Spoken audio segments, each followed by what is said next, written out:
ভারতের ভরসা বিএনপি এই শিরোনামে সমকালের একটি রিপোর্ট।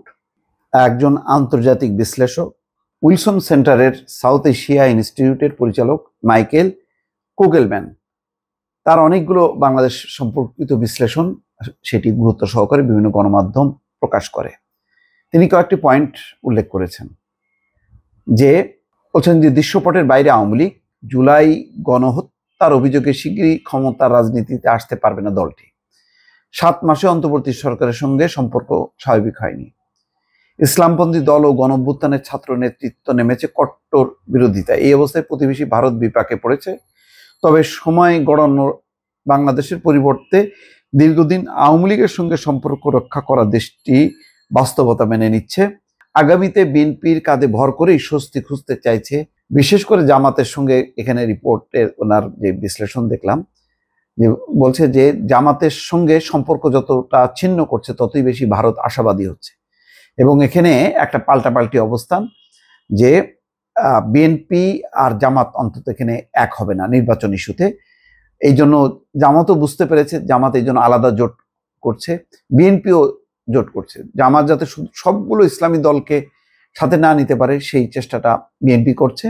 ফলে বিএনপির উপর আস্থা পাচ্ছে। এবং বাস্তবতা হলো এই, যে শেখ হাসিনার রাজনীতি বাংলাদেশে অনেকদিন থাকবে না। আওয়ামী লীগের রাজনীতি মানুষ মেনে নেবে না, যতই বিএনপি আর জামাতের মধ্যে ঠোকাঠুকি হোক না কেন।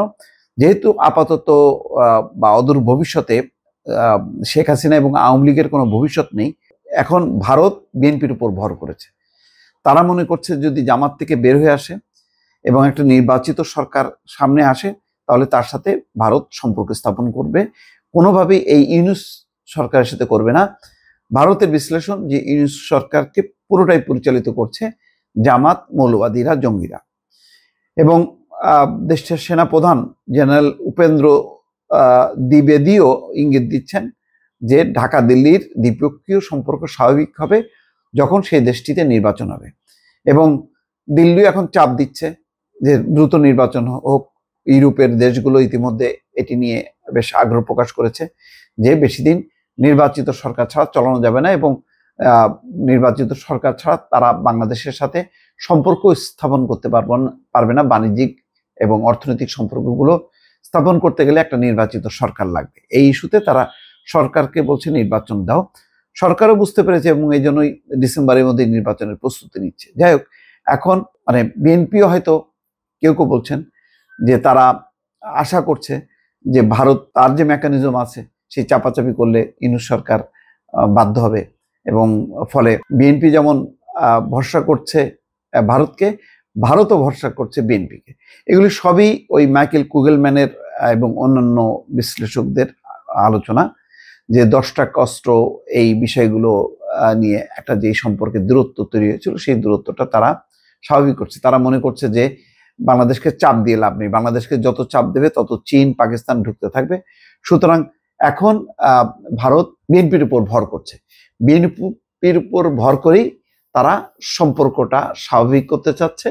এছাড়া ভারত দেখছে যে মহাবিপদ, যদি এইভাবে যদি সম্পর্ক বিচ্ছিন্ন অবস্থায় থাকে তাহলে এর সুযোগটা পুরোটা নেবে চীন এবং পাকিস্তান, যেটা তাদের আঞ্চলিক নিরাপত্তার জন্য বিপজ্জনক হবে। আর বিএনপি যেহেতু জামাতের সাথে সম্পর্ক ছিন্ন করছে বা আলাদাভাবে তারা সরকার গঠন করতে চাইছে, ভারতও তাকিয়ে আছে এই বিএনপির দিকে। এবং তাদের ধারণা যদি নির্বাচন হয় তাহলে নিশ্চিতভাবে বিএনপি ক্ষমতায় আসবে। সুতরাং তাদের মন্দের ভালো হিসেবে আপাতত তারা বিএনপিকে বেছে নিয়েছে। দর্শক, ভালো থাকবেন। আল্লাহ হাফেজ।